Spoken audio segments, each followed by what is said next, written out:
Okay, let's go, ma'am, to the benefits and impact. What are the benefits that you gained as a result of classroom observations?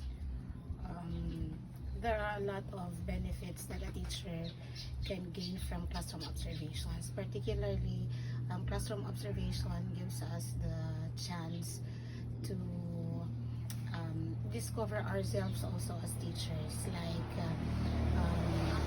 we can give our pupils the kind of teaching that they have not yet experienced during their previous years or on the year itself that they are under your care.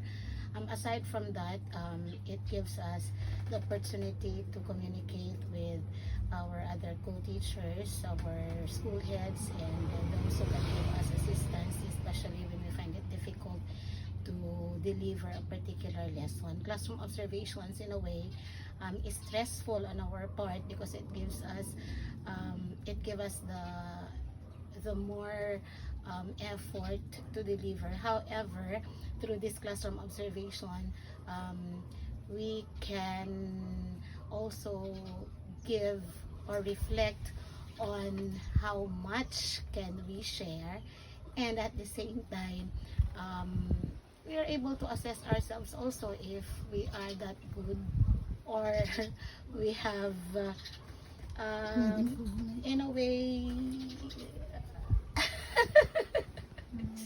or in a way na ano, or in a way we have exceeded to the expectation of the observers. Can you provide example of changes or improvements in your teaching practices that were influenced by classroom observations? Of course, because of the skills and abilities that the observers have shown in their professional careers, the things that they have shared to us as teachers is really a remarkable part of our teaching, because we all know that we are not perfect. We still have rooms for improvement, and through their expertise shared to us, we're able to again develop our teaching abilities and skills. So, how do classroom observations align with your personal and professional goals as an educator?